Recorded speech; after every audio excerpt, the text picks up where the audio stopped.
Welcome to This Explainer. Today, we're diving straight into equipment entrepreneurship and enterprise structuring. We are going to completely flip the script on how you view everyday tools and learn exactly how to transform isolated pieces of hardware into massive wealth-generating enterprises. So, let's get right into it. Okay, let's kick things off with a simple but honestly incredibly powerful story to set the stage. Picture two women who start out their careers with the exact same asset, an identical sewing machine. They've got the exact same tool, right? Yet their financial futures end up looking drastically different. Why is that? Well, it all comes down to what they built around that machine. This comparison right here is basically the cornerstone of everything we're discussing today. The first woman used her machine to sew clothes for individual customers. What she did was create income. Now, that's honorable, and sure, it pays the bills, but it's strictly limited to her personal time and energy.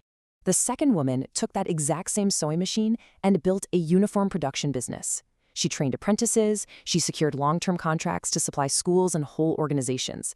The absolutely crucial lesson here is that equipment alone does not create wealth. The business built around the equipment creates wealth. One created a job, the other created a full-blown enterprise. And that brings us to our core definition, equipment entrepreneurship. This isn't just about, going out, buying a piece of heavy machinery, and suddenly calling yourself a business owner. Not at all.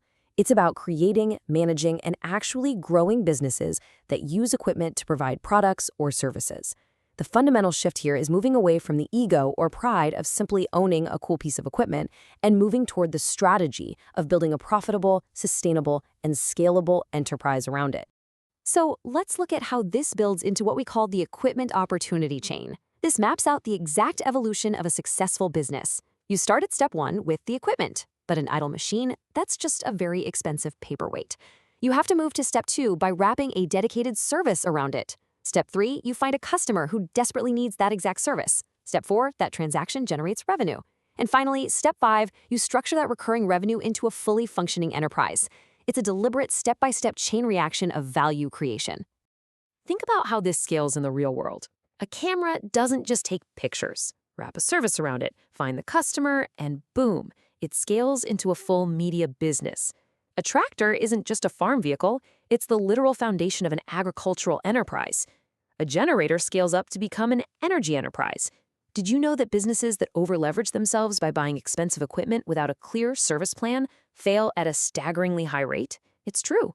The equipment only becomes truly valuable when it successfully bridges that gap from a static tool to a dynamic, revenue-generating service. Now that we know how the chain works, how do we actually climb the ladder? Well, there are 4 levels of enterprise growth. Level 1 is self-employment. You work alone, and your income depends entirely on your daily sweat. Level 2 is the small business, where you serve more customers and maybe hire some assistants to help carry the load. But level 3, that's where the real magic happens, the enterprise. Here, the business operates through solid systems and processes that go way beyond just the owner's direct involvement. And finally, level 4 is the growth enterprise, where you are actively expanding into new markets, new locations, and new services.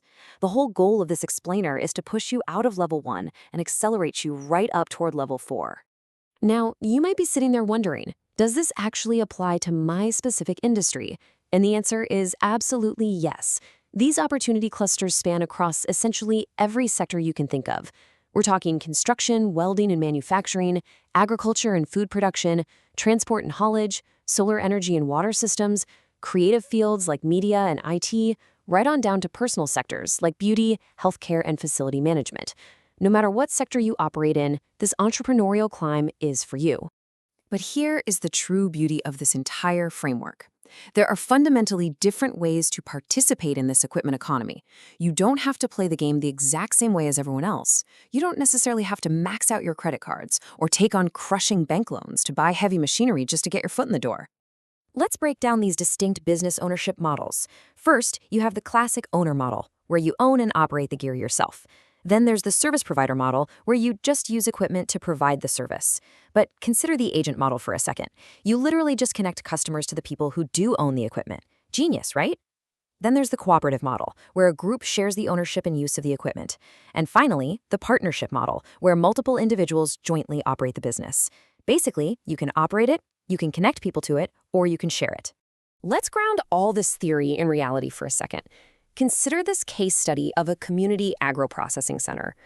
Local farmers were struggling heavily with post-harvest crop losses. I mean, the food was simply rotting before it could even be sold. Now, the traditional mindset would tell each individual farmer to go out, take on individual debt, and buy their own expensive processing equipment. But instead, they used the cooperative model. They banded together, established a shared processing center, and used the exact same equipment to serve multiple farmers. This generated reliable revenue through shared processing fees. The crucial point here is captured perfectly by the source material. It says, not every opportunity requires individual ownership. Partnerships and cooperatives can accelerate growth. Listen, if you take absolutely nothing else away from today, please remember this. Shared systems can completely bypass the massive barrier of high equipment costs. You do not have to carry the entire financial burden all by yourself to build a thriving enterprise. And the results of that shared approach, they speak for themselves. You see increased productivity across the board. You see dramatically reduced waste because the crops are actually processed in time. That leads directly to much higher income for the farmers and ultimately more employment for the wider community, all because they built a lasting enterprise rather than just buying individual tools. It's a compounding win for absolutely everyone involved. All right, it is time to turn the mirror around a bit. The source manual provides a brilliant enterprise readiness assessment, and I want you to actively engage with this right now. You can grab a pen or just keep track in your head. I'm going to ask you 3 foundational questions, and I want you to honestly, and I mean really honestly, rate yourself from 1 to 5 on how ready you truly are for enterprise growth. Ready? Question number 1. Do you truly understand your industry and your target customers?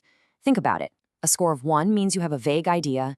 A 5 means you know exactly who is buying, what their absolute deepest pain points are, and where the entire industry is heading over the next 5 years. Remember that equipment opportunity chain we just discussed? You simply cannot turn a service into revenue without intimately understanding your customer. So rate yourself 1 to 5. Question number 2 challenges the actual practical mechanics of your plan. Do you know the exact equipment required? And do you understand your specific business model? Are you going to be an owner, an agent connecting people, or maybe part of a cooperative? Look, if you have a fancy machine but no clear model of exactly how it monetizes, you're hovering around a 1 or a 2. Take a second and give yourself a rating on that one. And the final, perhaps most important readiness question. Do you have a clear growth vision for your enterprise? Are you planning to just stay at level 1 self-employment forever? Or do you have a detailed, actionable roadmap to reach a level 4 growth enterprise, expanding into new markets and implementing automated systems? Rate your vision from 1 to 5. And hey, if your scores are a little low right now, that is completely okay. That just means you know exactly where you need to focus your structuring efforts next. Now, to improve those scores, we often need a complete mindset shift.